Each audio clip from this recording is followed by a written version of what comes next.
Absolutely. I mean, I think the EDG Game 5 point is a great one because last year at Worlds, it was 5 games in quarters, 5 games in semis, 5 games in the finals for EDG. They came out on top in every single one.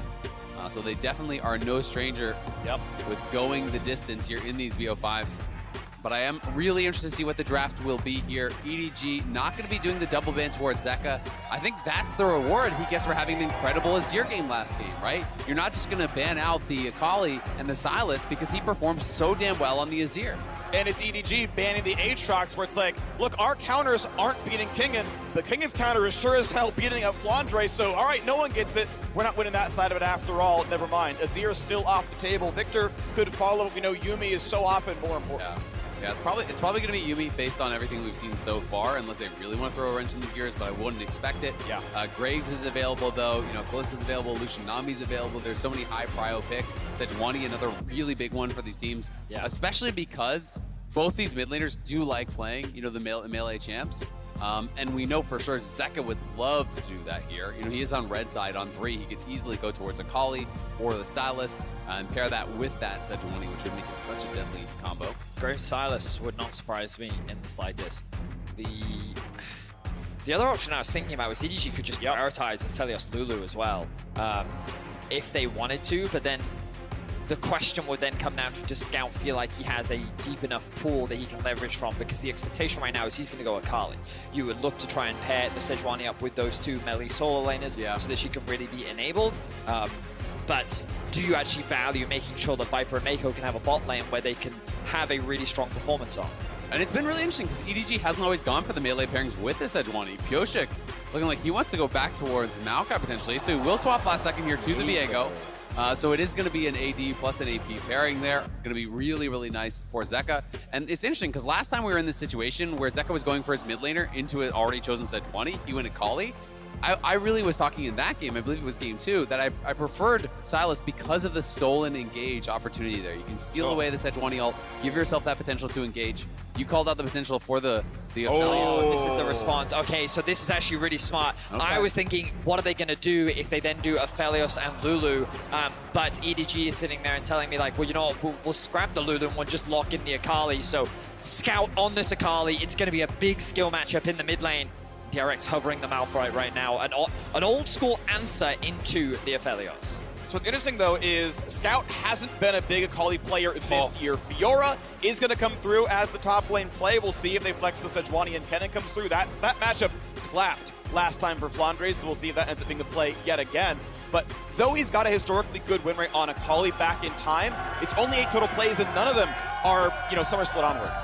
It was mainly at this World Championship where we've seen a lot of Scout success on the Akali, especially during the group stages. I feel like that we saw some really incredible performances from him.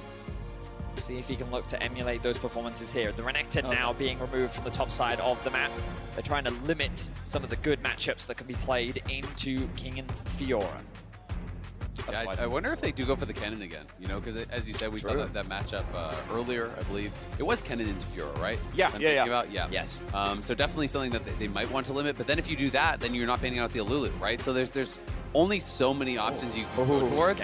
So banning out the GP, very interesting. I wonder if they are concerned enough about the Lulu that they would take it. I don't think they will because it's Beryl, and I think he wants a support pick on 5 to try to get an answer. But there is always that possibility if you're really concerned about this Aphelios plus Lulu combo. You know what I'm thinking? Jinx needs to be banned right now if you're EDG. Yeah, I agree. I mean, it's Def's classic pick here, and it is a great answer into the Aphelios, so it is the Varus instead. Now, Def just slam it down. If I was DRX, I would consider a Lulu pick now into the Jinx. But perhaps they want to make sure that they can get the support counter pick. Exactly. They want support counter pick, I think. And this is the opportunity, man. It doesn't get any better than this when you're thinking about it. In a pivotal game 5 here. Okay, so they're going to actually stick to what we were talking about. But the fact that they go for Karma opens them up for the Ezreal as well. It does suggest, remember how lethal Def's Ezreal was. It is his all-time most played. He's very comfortable on the champion. When you associate the name Def, it is often with the Ezreal champion. We'll see if they do decide to lock that one in. And nearly was able to take down that game. You know, in game 2, that was the Ezreal game where he's 1 auto away from actually knocking down the Nexus here. Jax as the answer. Jax, I will say, we have not seen as many impressive games on the pick in Worlds. Has been brought out a number of times as an answer to Aatrox, as an answer to Fiora. People have been struggling. You can see 36% win rate on it so far through Worlds. The Lulu, the expected pairing here into the Karma, will give the poke edge over to Deft and Barrel. Yep. And I am kind of expecting, as you said, Phineas, I am expecting it to be just going towards that Ezreal. It does mean, though, that really your only engage, again, then, is a stolen Sejuani ultimate. So they're going heavy for this poke lane. Most played pick all time for Deft here. Extreme comfort for him. Extreme comfort for Zeka as well. And what I'll say is that in the Ezreal game last time, there wasn't much threat onto the backline. That is very different now. True. You have an Akali that is dead set on executing Deft. There's a bit of a personal history there with Scout and Deft, and Scout said, it's nothing personal, you know, I'm gonna stand, if you're standing in my way, I'm gonna have to take you down because you're just my opponent. And on Akali, that is the perfect champion for being able to find and execute this very mobile AD carry. And again, it's a lot of squishy members over on the other side here. You know, on both teams, there is a lot of threat coming through here. You know, when you're looking over at the DRX side, Fiora, Silas, Viego, all the potential to get in there on that backline towards Lulu, towards the Aphelios. And likewise on the other side, Karma, Ezreal could theoretically be easy pickings for the divers on the team of EDG. I'm really worried for DRX based on this comp alone. Of course, they have been able to surprise us consistently throughout this series, and when I have doubted them, they've been able to prove me wrong. So we'll see if they can do it in one more game. DRX have pushed EDG all the way to Game 5, and now there's only one game left to determine who will go up against Gen G in the semifinals. Both teams just spamming through 5-game series to get here. DRX, both of their matchups in the regional qualifier got here. Hey, they 5-0'd the group stage in the play-ins, they got out. They took the first seed in the actual main stage, group stage, got out here as well. And now poised to reverse sweep the reigning world champions. And a date with the LCK champions to move on from there. Deft would love to add that Summoner's Cup to his trophy case. We'll see if EDG can stand in their way. Viper back to the Ghost, so it's the same setup he had in that last game, in the game 2, when it was the Aphelios, where he gets that solo kill on a Deft. He was playing Ghost in that one as well. We can see again, it is Ghost Fiora also. Looking for the nice little wraparound here, but EDG had the read that they could be coming over the wall. That's why they placed their ward there instead of in the Tri-Brush, so that they could spot Zeka with that E-start coming over the wall, and it will allow them to go for an invade of their own and get down some vision here. Pings from Pioshik. He has spotted out the Jax. Minions We'll see the Sejuani returning as well. I'm sure that EDG are not expecting Pioshik to just be sitting here in this brush. Does give DRX a lot of information as to what EDG are up to. How will Pioshik respond though? He could just move straight into the blue. Maybe they're looking to punish. And Fiora's around. I mean, this is actually a 3-on-2 if they take the fight. Silas could obviously be there first. There isn't much to be done. A quick defensive trinket ward into Pioshik starting on his own red buff. It's going to be the start. Sejuani going to get a small leash to play for her own top side. So both these junglers, at least starting top to bot, see where they end up. I feel like this lane is very hard to gank. Yeah, definitely. It is double first strike here for DRX, both Barrel and Deft going for that. So much is about landing the poke here. And you can see, as soon as Deft uses Q, Viper step forward with the Sniper Auto to actually poke off that first strike to get a nice little trade in. And we'll see how well DRX can play this out, because when you are playing Karma Ezreal, this can be a very weak side lane or it can be incredibly impressive. It all depends on how many of your skill shots you're able to land. If you're hitting everything, it can be really hard for a champion like Lulu to lane into it. Keep your eyes on the early CS discrepancies, and you can already see Kingen off to a good start. Of course, there's still a large wave up on the top side for him to be able to catch, but this Fiora versus Jax matchup, another big skill matchup. We see Zeka with a very good trade. Notice that Scout just used the Q. Q at level 1, 130 energy. Of the 200 energy that Scout has, it's a lot, which means that there's not really much you can do unless you skill the W up second. JJ will be spotted out on the red buff, but Zeka playing around those windows very well. Of course, a very experienced Akali player himself, understands how to play the matchup very well. As camps go down, we see bot lane pressure indeed belongs to DRX. I mean, they played for Ezreal Karma. This is one of the most lane control wave pressure lanes you can play. This is the team that was playing Heimerdinger earlier on, had the pressure there as well, playing around bot pressure. It's Pioshik. You see that, okay, you are on Raptors now. Knew he went for the red.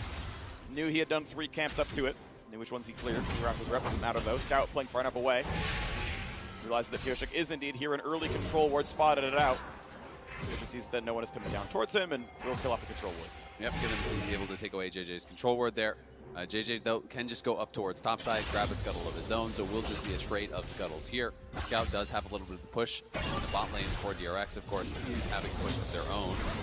They're going to be able to farm away on some of those turret plates here pretty early. We'll see exactly how much damage they can get done. I love watching Akali versus Sylas matchups. I think that there's typically, in the very early laning phases, Sylas can get a small edge, but Akali, with the consistent sustain that you do have, actually going for the Doran's Ring rather than the Doran's Shield, opting more for a little bit more damage in the trading plan. Obviously doesn't have any mana issues. Zeka very low. Oh, goes in! Wants a solo! Oh, you gotta be kidding me!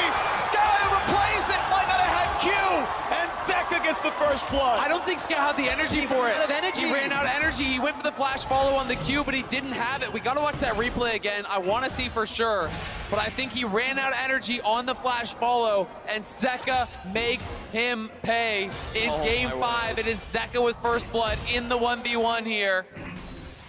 Unbelievable. That was actually unbelievable. He could die to this. Like, I don't know how you, I guess with the 2-1-2 they feel good enough. They're actually going to look for Pioshik who flashes. They find the stun, follow, and counter-strike is there! And JJ's going to get the kill credit. He needed help with the top wave, and he gets it in time. Pioshik just ran it. That was terrible. He went straight in with the W stun, but he was a mile away, and then you're walking through Sejuani plus Jax, and it's a massive wave. It's not as though King can even help you here, so let's watch this one more time. We can't see the exact, so it's 200 max energy or so. At level 4, it's 115 energy to cast the Q. Yeah. I think he has it, right? The bar is yellow. No, I think he's just crossed over. I really think he's just short. I agree. He was about 104, 105. He realizes his mistake there. That's got to be so frustrating. He was like, I played this perfectly up until the point where he realized, oh no, I don't quite have the resources. If he was level 5, that would have been a kill. Yep. But Zeka ends up quick reflexes getting the better of his lane counterpart. And right when Scout went down, he was in fact 1 energy short. So he was at 114 out of 115 energy as he died. I'm not sure if when he died, if he was still quite in range or not, but incredibly close to being able to actually finish him off. But luckily for EDG, Pioshik donated one back on the top side with a really poor gank. But in terms of the mid lane matchup, we talk about how this is very much a skill matchup. Being able to come back into lane with Lost Chapter, it's massive. Like, small or single kills like that can change the dynamic of the 1v1 so dramatically. And now that Zeka does have that experience advantage as well, it's something that Scout is going to have to be very cautious of. Kingen looking for a bit of a favorable trade hit. Doesn't quite have the mana to overcommit, but still gets a bit of damage off. And once again, crushing the lane outright. We got to play now on the top side there. Flash in. Can he find the stun? Yes! Reinforcements. JJ will not go quietly into the night. The jungle diff up towards the top lane. JJ gets a kill up there, then back towards mid lane, punishing Zeka, who has no flash. EDG 2-1 now. Scout picks up the kill, and mid lane is right back to parity. Exactly. That's exactly the play that JJ needed to do. I really liked how he was playing around Scout last game in the early to enable him on the LeBlanc. I imagine that Scout's being like, hey, I just need a single gank. He's got no flash. He has my ultimate, but it doesn't matter. We can lock him down. And again, we saw the advantage of running that melee mid matchup with the Sejuani. Very quick to stack up those passive stacks, and they're able to lock down Zeka and secure a kill into an early Drake. And this is huge. Yeah, they grabbed that dragon as well. You can see the bot lane for DRX has not really created much of an edge. In fact, it looks like maybe even a couple more CS for Viper to pick up. They're basically at parity now and likely will be after these waves all go down. So EDG, I think, going to be feeling really, really good about the early minutes here in this Game 5. Of course, the gold is still very even, and I think it's important to recognize that EDG throughout the series have had a number of games where they've gotten the early kill lead, but it's not necessarily resulted in an early gold lead. DRX have done a great job of investing in early plates and finding those advantages. Pioshik, though, wants to make amends, is hovering around the top side. Lucas Flunder, his man, he'll be okay. JJ coming around. It does not get spotted in any way up there. Viper walks in for a lot. Ulti forcing the flash away from death. Karma does not deal nearly enough damage. Goes for first strike to earn more gold, do more poke, but without Guardian. That damage sticks a lot better. Man, Viper just got such insane value out of that Ghost. Just goes straight in on top of them. Even has that move speed still at the end. To actually sidestep just barely Def's ultimate. Getting an excellent trade, forcing out the flash there from Def and the ignite from Barrel for just the Ghost, which is that shorter cooldown compared to the flash. Viper again showcasing just how good he is. Dodging all of it, using the fleet move speed that time around, getting away from the chains. Nice sidestep there by Mako as well, getting out from Def.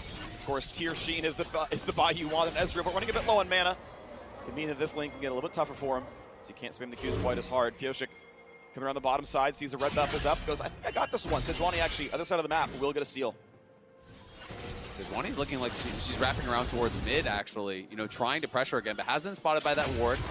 So could look for a gank still, but Zeka should be able to play far back enough that he's not really in trouble. I'm surprised, though, that Pyosik was going to reset. He should look for a gank bot, it feels like, because they saw Sejuani on top side, and Lulu and Aphelios are pushing, so they're going to go for it now. Flash follow, but Def pretty far zoned away. Here comes the jungle. Is it enough for him? Lands the Q. Ulti is a knockback. Viper buys what time he can, goes for Barrel, can't kill him. Pyosik's on the board, 2-2. Good play from DRX. They recognize they need to make the cross map happen, and Viper and Mako are pushed up way too far without having proper jungle support. They definitely can. Misses. Stun might be enough. Flashing away from it, looks in for some damage on a Def, but he flashed just to find himself dead. Gifts away a summoner spell. That is massive, and even Def gets the kill there. They take a plate too. Flandre on the top side, though, is pressing, and EDG did claim a Herald back on the other side of the map, so that's big for them. And it looks like they want to continue this pressure around mid. JJ just constantly hanging around Scout here, trying to help this Akali snowball. EDG find themselves at a gold deficit. DRX securing a couple kills on the bot side of the map. Much needed early advantage. DRX, they are struggling in the top lane, now struggling in the mid lane. And again, you can look at the minimap and you can see that jungler on the top side of the map, EDG, they don't really need to force this wave underneath the tower. They can just let it bounce towards them. But instead, they want to try and catch another wave and then look to reset. Pyosik in the right place at the right time, able to get a good punish. And then you can see here, Mako, no mana, means that there's very little he can do to get out of this situation. Honestly, so much of it was just about this ward on top side, right? That one ward that actually spotted the Sejuani. If it weren't for that, I don't think DRX actually looked for this dive, and Zeka potentially even dies in mid. So that ward paying massive dividends, as Pyosik was already down on that red buff. You know, he was actually resetting after, was starting the recall, but they spot him. And Zeka now has the crown, so he's actually going for the more defensive option here, not the ever process we normally see. Scout deciding not to commit to the fight here. Crown being completed does mitigate some of the burst potential from Scout. If nothing else, it forces the Akali to wait. You know, you have to proc the crown, and then you have to wait for it to disappear, and that doesn't necessarily have to be a bad thing for an Akali, given that she has to wait with her ultimate anyway, but buying time when playing against an Akali is always a valuable thing. Absolutely, and my expectation is we're just going to see Scout go Rocket Belt, and then they basically have the same cooldown, so you just end up trading it out constantly. You just use the Rocket Belt to proc off the crown, and then you just wait to bide your time there. Pyosik lightly spotted by that pink ward in the brush. Yeah, pinged out now, so they do know he was in the area. Yeah, see if he can poke off that ground again. Q force available. Ulti. Nice read. He was on, you know, his own brush. He was in Fog of War, but it's like, typical Ezreal stuff. Walks in the Fog of War, looks for the ulti. Both of them jukes to the top side to get away. Def's pretty happily wave clearing down here. Once again, going for the Trinity Force build on the Ezreal. My preferred build. I think it's the correct one. He does it now twice in a row. Two world-class AD carries continuing to go toe-to-toe in the laning phase. Just a spectacle and a joy to watch. Mid lane is now down to 1. He has ulti. R2, I believe, doesn't land for much right there, but Crown was on the whole time. Doesn't take basically any damage the way back, as far as I can tell. Really comes for this one. A red buff steal going to come through right under Pyosik's nose. JJ does have the Rift Herald.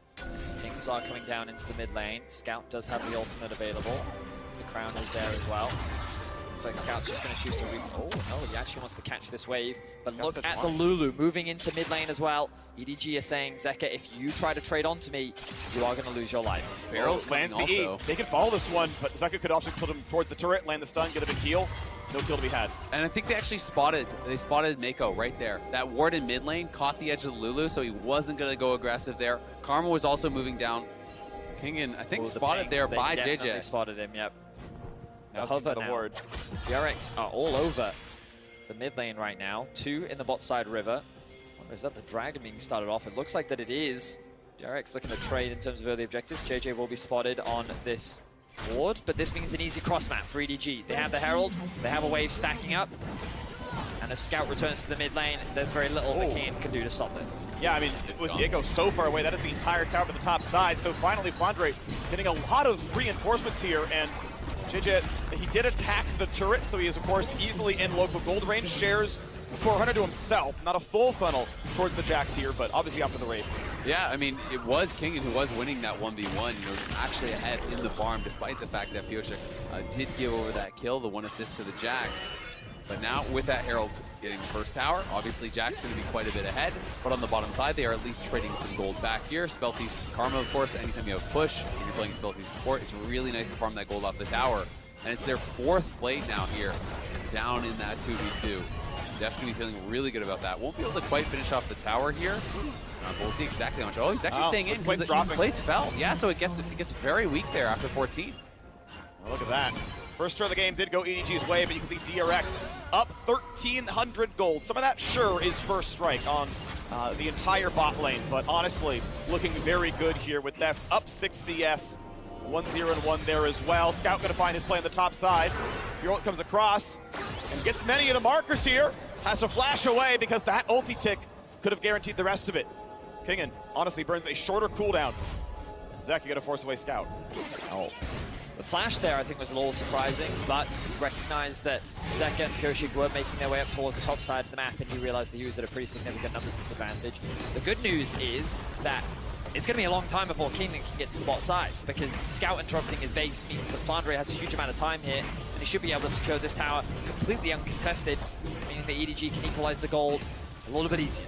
Yeah, and that's just going to kind of leap Flandre ahead. You know, he got that first tower gold up on the top side. Now he gets another isolated tower down on the bottom side. He's going to start feeling really good in this matchup. It is one that I do think starts to favor the Jax more and more the later the game goes, and he's now over 1,000 gold ahead of his counterpart. Thanks to that Herald Crash top and his isolated time in the bot lane. Yeah, the previous game ended with a 12,000 gold lead in DRX. 4,000 of that was Kingen over Flandre. He was a third of the entire lead. This one is tied, and Flandre is up 1k himself. The rest of the map's still looking very good on the DRX side.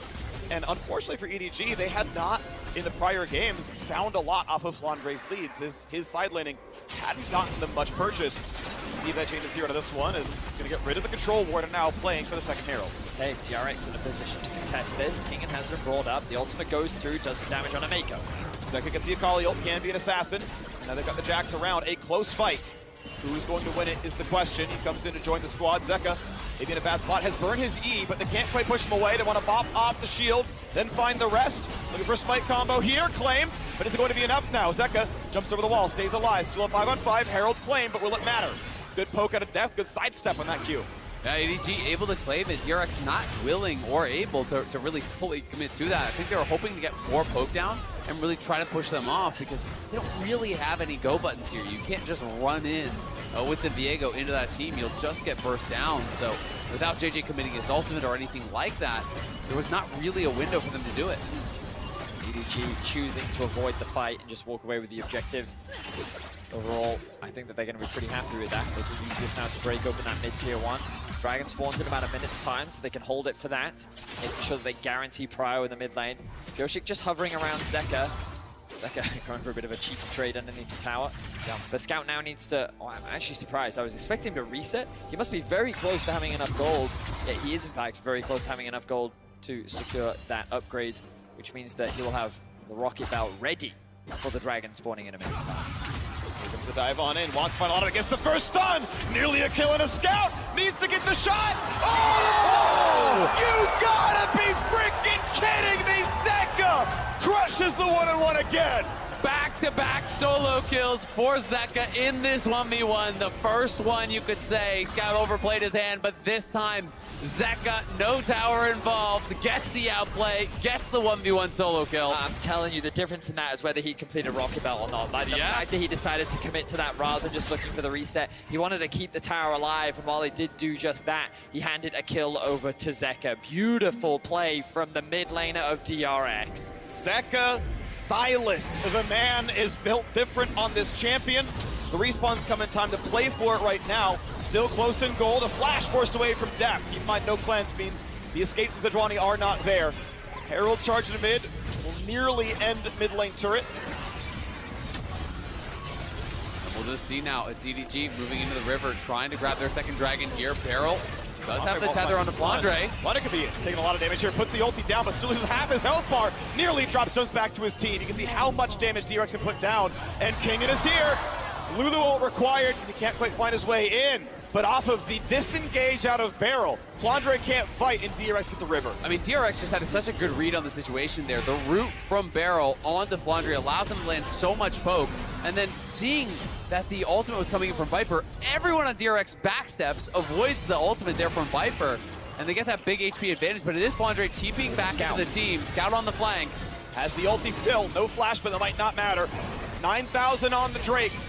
One apiece so far. Flandre leading the charge. Jet, no ulti there either. Scout wants to jump in, gets hit with the stun, looks for depth, misses a shuriken, but they're gonna find the damage. The rest of the squad dives on in. Scout no longer has the invisibility, but they found the stun and a Kingen. Will it be enough though? In goes Flandre, buys some time, but it's Pioshik going for everything that he possibly can. The resets! The resets, and he's gonna do it all! Death may not get the kills, but his teammates are here to back him up. Flandre left alone. He's certain to fall, certain to die, and you can hear this crowd cheer for DRX. EDG is wiped off the map. DRX are looking to make the reverse sweep happen, and even though Deft lost his life, it is Zeka and Pioshik that come up clutch. Exquisite performance in the fight allows them to shut EDG down. They will take the mid tower, they will take the Drake, and they are looking to make history. What a fight there. This was a great start, though, from EDG. You see Scouts waiting down here. They had already forced the flash off of Deft, so they just corral Deft into Scout, and they get that initial kill. But then it's about Zeka and Kingen on that top side of the fight here. Coming in, Scout has used all his cooldowns. JJ tries to commit. Zeka goes in and just is bursting down Scout alongside Pioshik, who comes in, gets the first execution and the reset, and then Zeka softening up the second one, gives him another reset, another onto Sejuani as well. Diego just gets that first kill and he goes off. The mid-jungle combo absolutely popping off. DRX, you can see the elation on Cheerleading from the sideline on that one. He may very well be making his way back to the World semi-final. And the excitement from the DRX crew backstage. Elation. Of course, this game isn't quite over yet, but with a 3.5K gold lead, it is certainly looking good for DRX. Yeah, the cards are in their hand. We'll see if they can make good on this advantage now. Has been an incredible comeback in this series for DRX. Definitely a team that has not been a favorite by any stretch of the imagination in this tournament. You know, people definitely didn't have the confidence in them to succeed in the way that they would a Gen G or a T1. But DRX are showing they are a force to be reckoned with here. For sure, and the growth, the incredible growth that they've made in the short time of this tournament has just been spectacular to watch. So many players stepping up, question marks surrounding Zeka. Well, what are you going to do if he doesn't get his champions? Well, what are you going to do when he does? The man looks incredible, and DRX looking to continue this aggression. Pretty good here, steals the Akali, finds the stun. R2 isn't gonna land, a flash. It's early from Scout.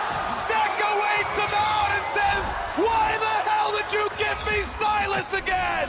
Back-to-back-to-back solo kills from Zeka in the 1v1 against Scout. What a monster. The man is just better. They're looking for more. JJ being forced away from the tower. Zeka is feeling so confident right now. It has just been such an incredible tournament for Zeka. The clear MVP from play-ins, played incredible in groups. He's a player who comes to the world stage as a largely an unknown for those outside of the LCK, and has really had one of the most impressive international debuts you could imagine. This guy has been playing out of his mind, and you say, what happens when he doesn't get his champions? Well, it turns out last game he just crushes you with the Azir, right? Like, he really is showing a huge level of growth. And this is a very young player, 19 years old, I do believe, for DRX, and just making it look like he's a long-time veteran here. And I mean, he's 2 levels up. He lands absolutely every single skill. He waits for Scout to flash, and it's clean, man. Starts with the W, has the ult up at the end. Oh no. Oh no. You had to go and do it to him. JJ now face checking barrel. Oh, this is going to be a lot of pain for Sejuani. Has ulted up by the Fiora. Getting the last of the marks. Thank you for the heals. And it's going to be now actually immune to the stun there as well. Can't really move around. Takes the kill. King inside. 2-0-3. Flandre forced to run out now. Oh, not again. Number 4 in a row. Zeka 6-1-2. The man is just better. Zeka, unbelievable performance. 6-1-2. Wipe Scout off the map. And you just can't see DRX losing this game. Zeka is in the zone. This guy is playing on another level here in Game 5. 4 solo kills against Scout is an absolutely incredible performance. He'll knock down the tier 2 as well, and he's closing in on that third item. In his 2 years in the LPL, he could not get the better of Scout. He fell short every time they met. In the 3 best of 3s, it was always Scout that came out on top. But today, things are looking to change. Zeka, his champion pool was questioned, but you can't question it anymore.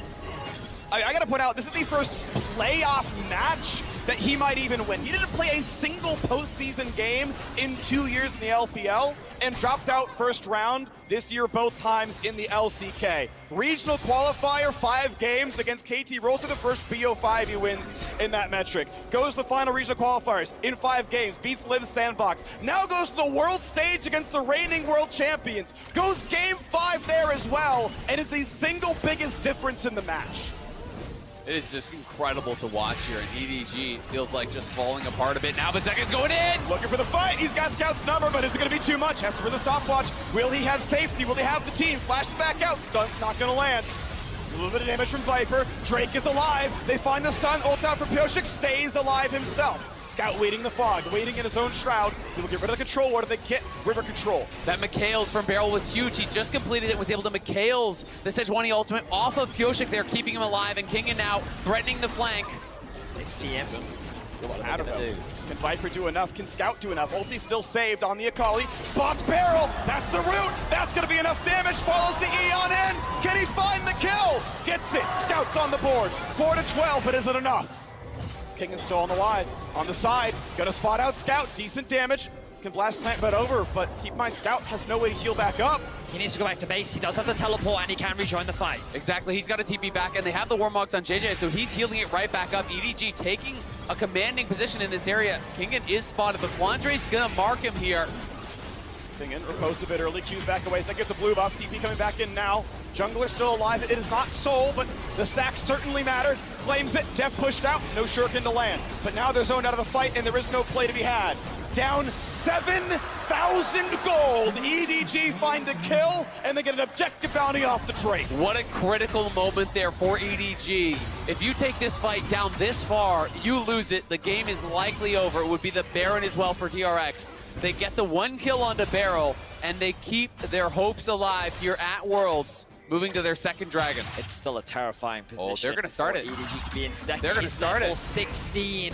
He is by far the highest level in the game. And here we are. Baron started for DRX. Running it down. Def TP's on in, and it's time for EDG to find out what they can do about this 8,000 health. And the poke is going to be pretty massive out of Deft right here. Steals Sejuani ult to find the engage. Bot lane turret already dropped. Flandre was given so many resources and yet cannot keep up against Kingen. Burned his own ulti. Now there is a TP up for Flandre. He's gonna walk back to the base, get his mana bar back in, and not find too much more. Ooh, a chance. They're gonna find the stolen stun. Is it enough for the kill? Trying to live as long as he can. True shot barrage hits 3. Mako nearly dead. Def finds the kill, and Scout could be next. Viper! Away, but Viper is unwilling to lose just yet. When you have Viper, there is always hope for EDG. This man sees the angle, goes in, almost takes them all down, does get just the 1 kill, but it costs him his flash, it costs him his Gale Force, and it does mean he's gonna be very vulnerable in this next fight, but still, the respect has to be paid. Viper, the best AD carry in the world, he has nearly the IE now. We can watch this one more time as DRX are closing in on EDG. You can just see the power of Zeka, level 16 to level 12. Oh, the damage is unbelievable as Mako is forced out. JJ is just trying to buy time for his team, and if Pioshik had just ulted again here, he would have gotten that kill into Scout, but he didn't have information as to where he was. Then Viper flashes in with the ultimate. The Infernum doing so much work, forces DRX back, and this is what DRX have to be careful of. Yes, you are strong. You have control over the game, but confidence can be a killer, and you have to make sure that you control this game to a clean victory. Absolutely, but Viper there, really clean combo, ult, Gale Force, flash, Q auto, all with the Infernum, but you have to be worried now about can they keep Viper safe here. He has no summoners available. Scout still got 3 kills, has some damage. TV's coming back in to reinforce the Baron play. 5,000 health, JJ doesn't see it. It's still getting put lower and lower. 2,100, they find the stun. They keep the jungler out, and it's Death. Who else? Who claims the Baron? Kato's the front line. They're trying to find that kill on a Fiora. Mikhail's flash, triple stun, but not a single man dies. Pioshik can't find the kill. Zeka has the Zodias, and Zeka's will die. DRX desperate for anti-venom. Viper finds another. Viper gets the shutdown as well there. That is massive, but it is still the Baron on 4 for DRX. It is just the 1 kill, a pittance for EDG, but it should get him towards the IE here. That is a big buy. You can see the support from the crowd coming in strong. All of the EDG faithful are believing in Viper right now. There are very few AD carries in the world that are able to bring their team back from a deficit like this, but Viper has done it before, and he will look to do it again as we look back at this fight. It's just a great zoning play here from Kingen and Zeka. The stolen Sejuani ults onto the Sejuani allows them to finish the play here. And then Flandre in on Kingen, you start thinking, hey, there's opportunities here as Viper and Flandre flashing forward after the Mikhail's was used. 3-man stun, but the follow-up is not really there, and Zeka's threatening on the side, so Viper can't fully commit. Viper really wants to, though, and the moment that they see Zeka invest the stopwatch, they're like, we've got a kill here. This is an opportunity. You can see how close Scout is to landing the E, but he can't quite connect it onto Def, which means that there's no cleanup kill onto the AD carry. 4 members walk away with the Baron, and now EDG is forced on the defense once again. IE completed now for Viper, a Zeal on top. I believe that was a 900 gold shutdown that he was able to pick up. That is massive, but it's still DRX. Def! I've seen it before, does not get the kill, but Def can no longer fight this one. Oh my word, Viper just looked DRX in the eye and said, you will not cross this line. But the tower still falls. TP now committed. The Dragon up in 25 seconds, but Viper doesn't have his ultimate. It's not a required fight, it is not Dragon Soul. Would be number 3 for DRX, and EDG might decide not to play with Viper, missing 2 crucial cooldowns, no flash, no ulti, and actually right now no Gale Force either. Only Mako is his back pocket summoner spell. Yeah, and very little vision in the area. It's very shallow vision here for EDG. I think the call is to just give it up. You do not play for this Dragon here with no summoners on Viper, I think. It's just too damn dangerous when you don't know where these members could be. Zeka has flash, Pioshik has flash. It would be so risky to go for it. And Kingen just pushing on the side here has the, has the hull breaker pushing down here, so he's committing to the split push, but Barrel can be in trouble. Oh, the self Mikhail's, that was beautiful. Not sure if stun landed or not. Crazy, Button walks away. Smite claims the red. I believe that's actually JJ who gets it. He is at least wearing a red buff here. Oh my god, Viper now level 15. Scout has had a really difficult game, falling short to Zeka at every turn, and is only level 14. He's very far behind in terms of gold and experience. Zeka is getting closer and closer to that death cap. Kingen in the side lane as well continues to be a nuisance. Doesn't have that much of an advantage over Flandre. You can see in terms of the isolated 1v1. It's a difficult matchup for both top laners right now. Viper is really the player that we're looking at for EDG. He's pulled this team back from the depths before.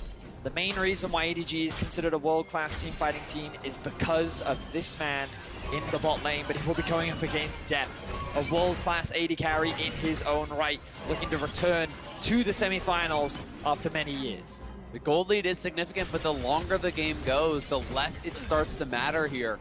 It has not really extended much over the last 5 to 10 minutes, so DRX still with a solid advantage, especially in mid lane, a monster advantage as the death cap has done 4 completed items for Zeka. He is that massive threat. But if Viper can have the perfect team fight, if they can create the space for him, speed him up with the Lulu, he can surely take over a game.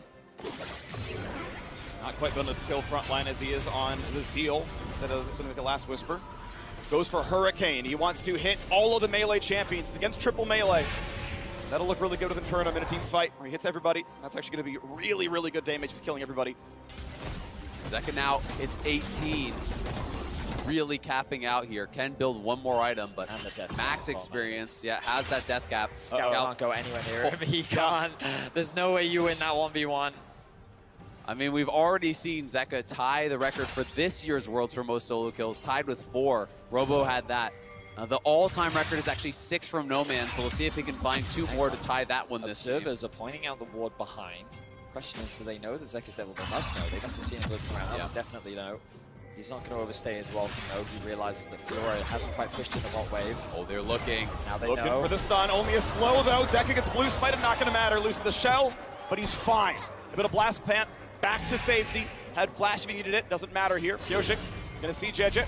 Not going to matter too much either.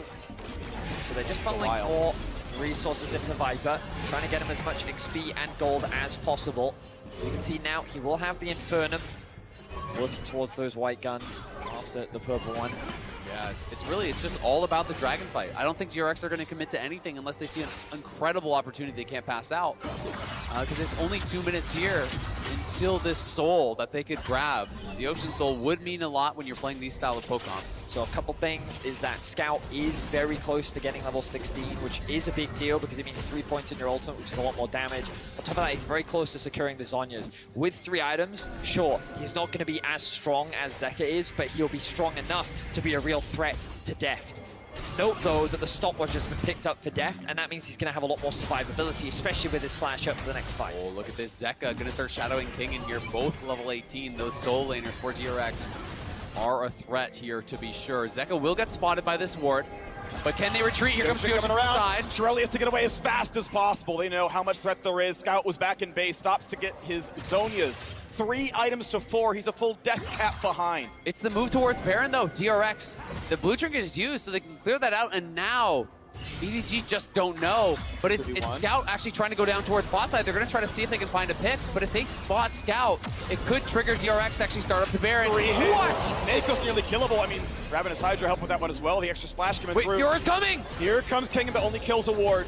Mako might have to fully recall, and that gives a lot of space. You can see they're on the way back up to the Baron. DRX with a game-winning play. Baron probably seals the deal. I don't think EDG can contest this. They're going to try. Mako is so far away. Zeka on zone control once again. They just stunned. That's the shield popped out, and they have to disengage. The stun is huge. Has to flash to safety. Pyosik's at half. King spotted out, looking for damage out of that, and Deft burns his stopwatch. They get the stopwatch, and they do get mid lane control. And now DRX doesn't have time to start the Baron again here, and the Dragon's going to be spawning in 15, so it's a play for the reset here. Flandre's spotting them. Deft actually cancels the base. He does have his TP, so he should be able to get to the Dragon in time. But it buys time for EDG. They can get into the bot side river and potentially get a little bit of vision. They're playing for the vision play. Blue trinkets are all the way down. They don't know they're all mid. They don't know they're all mid. And that's the polymorph. Repose, not possible. Deft has a flash, and he'll stay safe. But without a top laner, how do you fight as DRX? A massive pick onto King. He does have the TP, but he does have 50 seconds on the death timer. EDG now setting up for the Dragon. Let's see if Deft can land the poke to potentially be a game changer. He's confused, goes ulti back up, 4K health, should be a clean smite. Whoa, it's gone! Pyosik gets the Ocean Soul! DRX don't need a top laner, they got a summoner spell. Viper attack, stays alive, double stun, Deft will not fall! Zeka will not allow it! Going with the Quadra kill in his first ever World Championship, and on his back he lifts the world, he lifts DRX, and New York erupts as DRX march for the Nexus. Zeka takes the Quadra, and he claims his rightful place in the World Championship semifinals. 2,942 days